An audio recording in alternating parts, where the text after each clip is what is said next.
Hi, my name's Colin Falconer. I'll be your guide as we explore how the concept of something I called advantage thinking can help lead the way schools work in Ireland.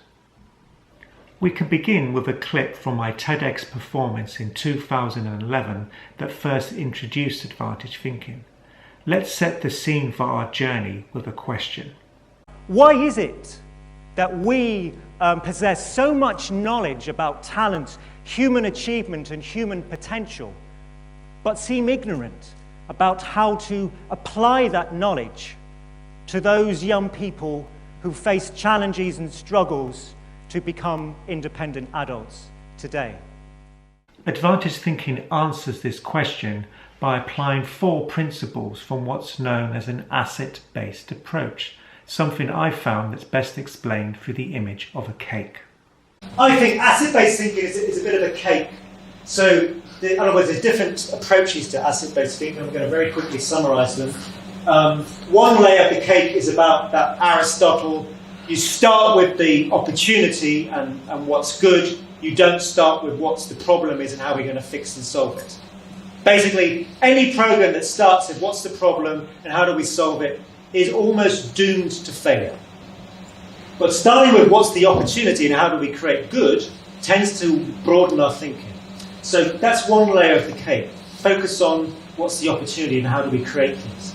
The other layer of the cake comes from strengths-based practice, which we have an interesting conversation about that over the years in Australia.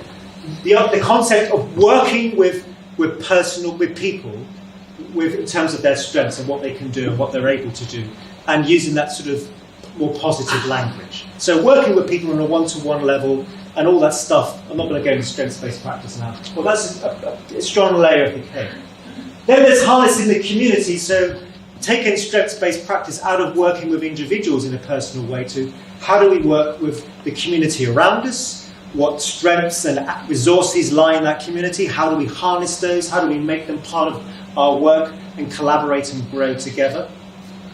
And then the top layer of the cake, or the top part of the cake, is more about how do we shape the systems that we're operating through, the programs that we have, our approaches, our policies, our procedures, to operate in an asset-based way.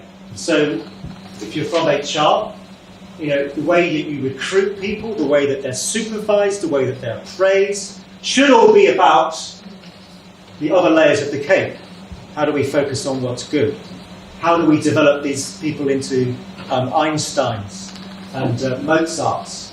How do we develop and grow their personal strengths? Not be gravitated the other way around, like how do we performance manage them? How do we deal with the risks? That kind of stuff. So turning things the other way around. So all those layers of the cake, when they were operating together, create a really powerful approach for our sector. So that's what inspired me. So I did a lot of research on asset-based thinking, which we, along with all these other bits and pieces, we utilised to develop advantage thinking. As its name suggests, advantage thinking is about using collective assets, our skills, resources and opportunities, to advantage rather than disadvantage people. It's about investing in what we know is good, about doing things smartly, about choosing to replace negative belief systems, approaches and labels with the positives that can create lasting change. Advantage thinking wants to make a shift in our approach to disadvantage, to move us out of the question of how do we help people cope with problems and into the answer of how can we equip people to thrive. That doesn't mean losing sight of problems and disadvantages, but it does mean making sure they are balanced with a greater focus on people's strengths, resources and positive potential. In Ireland, this shift in balance has particular significance for those from Traveller and Roma communities. Young people from these groups are 10 times more likely to experience discrimination than white Irish, with more than 60% reporting discrimination at school, rising to over 78% reporting discrimination in job recruitment processes. The typical negative stereotypes that fuel this discrimination include falsely believing that travellers don't want to work, that they are violent, or that Romas are thieves and beggars. Discrimination, exclusion, and low expectations have meant that travellers and Roma have low outcomes in education. But while many traveller and Roma groups face exclusion at school, there are still some who are able to achieve at a high level.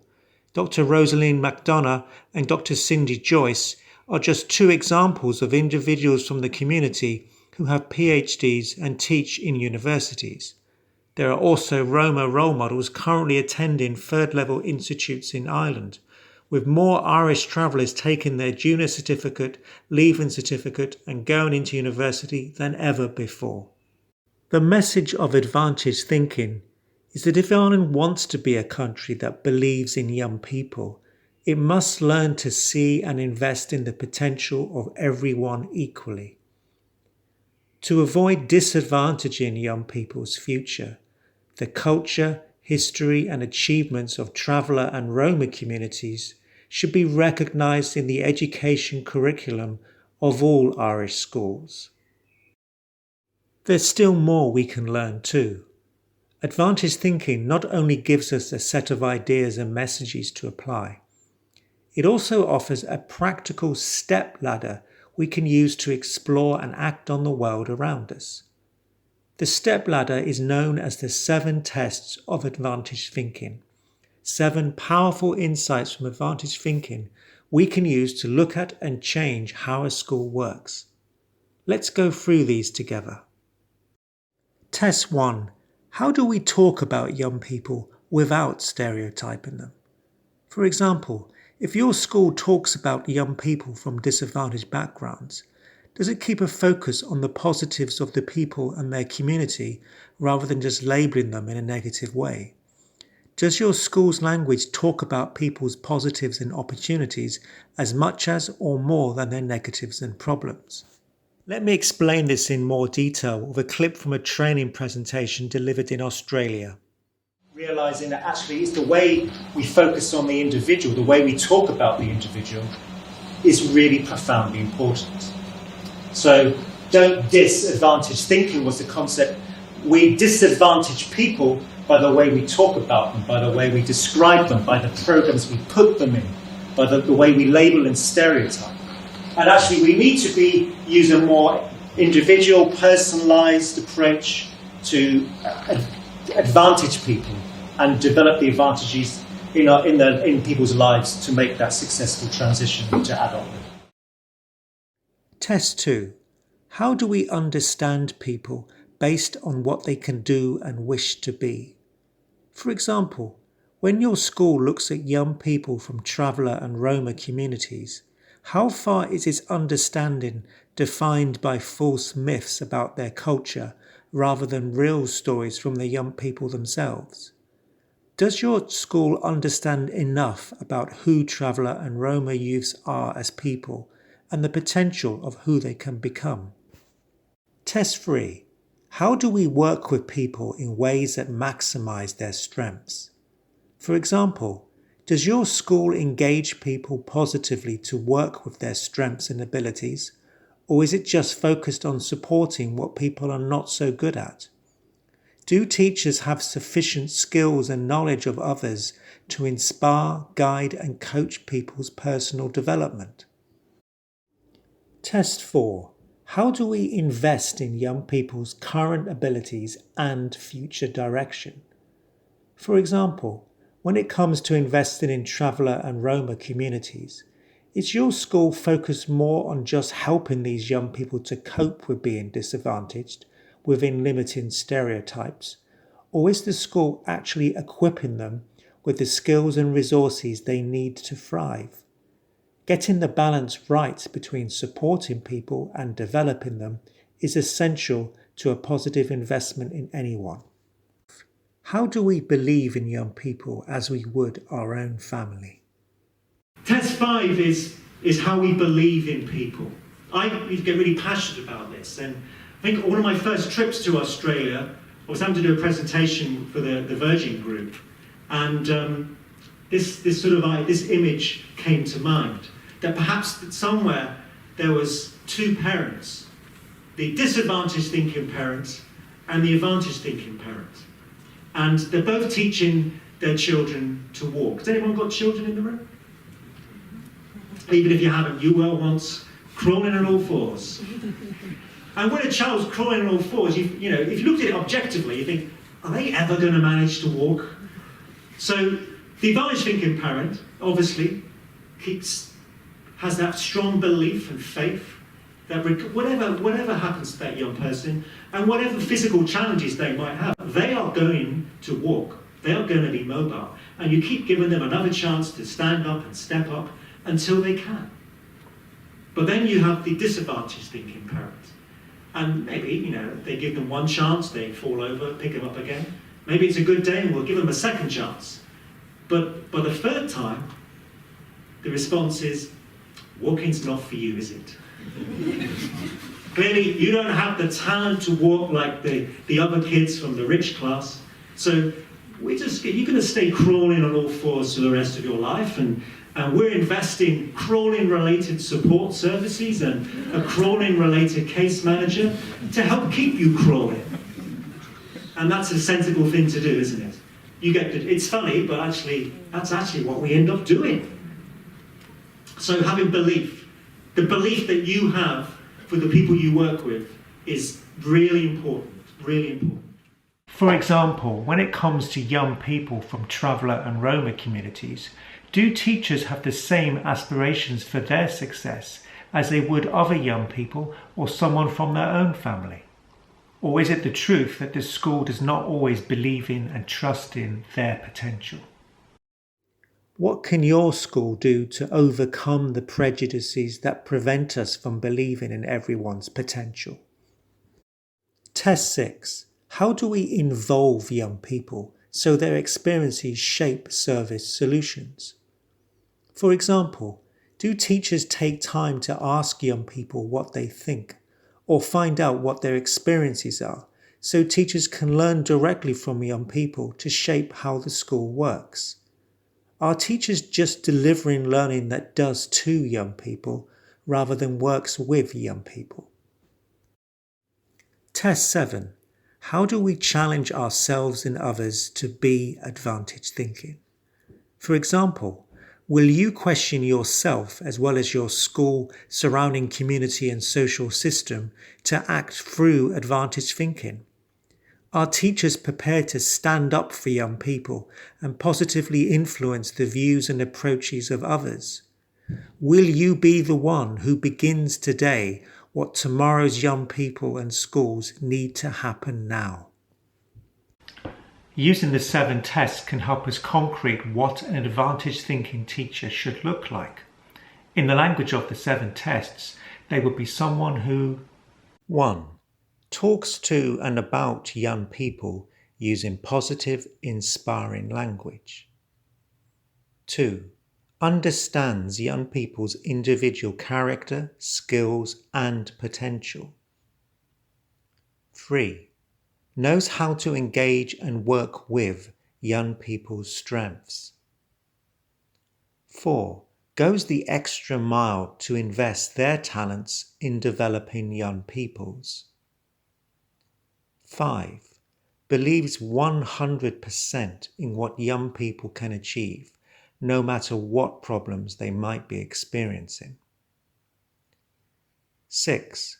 Can involve young people's ideas in making school a better place to learn in. 7. Is prepared to stand up for young people and challenge their self and others to be advantaged thinking. We asked Harry Freeman, a leading education consultant in Ireland, for his advice on how school teachers could begin being more advantaged thinking. Having spent my professional life as a teacher or working in schools with teachers, I continue to learn more every single day. Some things don't change though. Relationships are key. Learn as much as you can about your children, but not in a nosy way. Be respectful. We can use this to connect with them. A teacher recently said to me, I have a moral and professional responsibility to find something in every child that I like. Greet every child every day, with a smile and with their first name. They need to know you're glad to see them. Affirm and encourage whenever they display positive engagement, but never patronise. Remember, you will never improve a child's learning or behaviour by making them feel worse about themselves. And how can you measure if you're being successful? Just count the smiles. Now we've explained what advantage thinking is, it's time for you to judge what advantage thinking looks like in your own school by taking a quiz I made for UK youth charity, the Foyer Federation. Complete the Advantage Thinking Quiz Challenge using the link provided on screen. And note if your final score describes you as either leading, exploring, or beginning advantage thinking. Then we'll look at next steps together.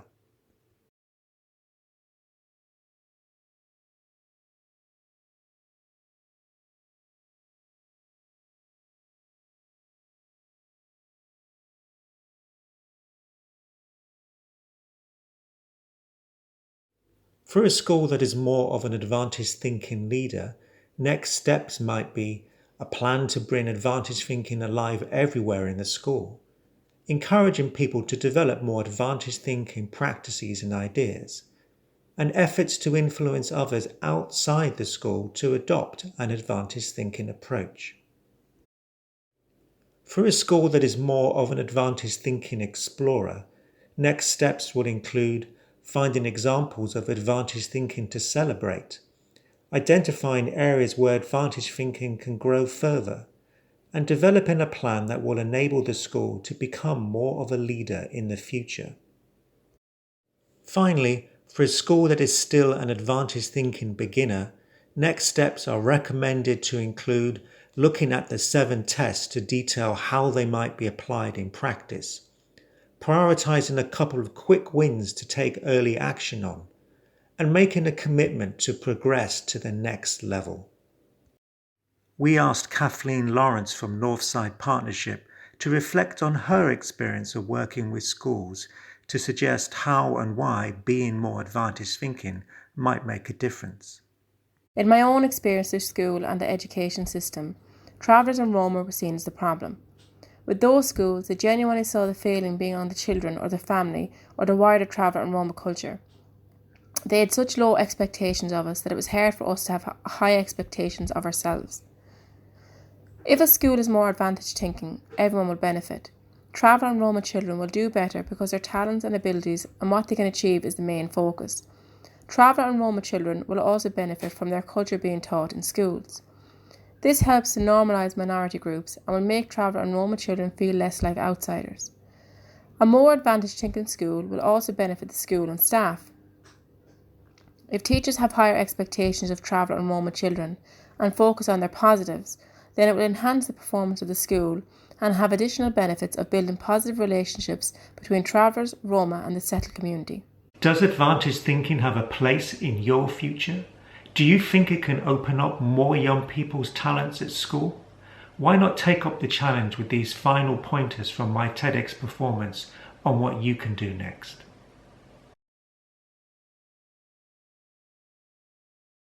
Firstly, it has the concept of places to go where young people can go to discuss their talents, to begin a conversation about creating talent. Places where they can find somewhere safe to live, but can also be inspired by what they can achieve in their life. Where are those places in this room? Secondly, by having responsible adults, trusted adults, not those who can just support young people. There's too many people supporting young people. Adults who will inspire, enable, and empower young people. Those adults with the ability to guide and empower young people as they begin their journeys. Where are those enablers in this room? Thirdly, it's about a community of opportunity. A community where you can spot your talent, develop your talent, and promote your talent? Where is that community in this room? Fourthly, it's about having a kind of relationship, an offer for a young person, if you like, a contract, which they can commit to, where they can see their talents grow in return for the investments of talents back in them. Where is that social contract for young people in this room? And lastly, it's about a campaign. It's about a vision. It's about giving young people something to feel part of. Disadvantaged thinking wastes money. Disadvantaged thinking does not get the job done. Open up your language to something different. Open up your talents to open young people's talents. Thanks very much. If you'd like to explore your next steps with advantaged thinking, why not reach out to Northside Partnership to find out about the practices and resources they are trialling in their programs to take advantaged thinking action.